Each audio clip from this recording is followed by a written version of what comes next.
Hello বন্ধুরা, দেখো তোমাদের পিওর গোবর গ্যাস বানিয়ে দেখাচ্ছে। হ্যালো বন্ধুরা, দেখো একদম রিয়েল পিওর গ্যাস গোবর গ্যাস বানিয়ে দেখাচ্ছি তোমাদের। দেখো অল্প কিছু গোবর দিল,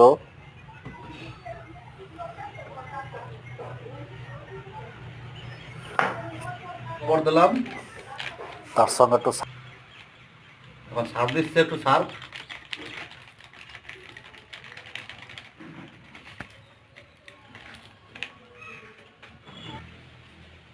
দেখো পিওর গোবর গ্যাস।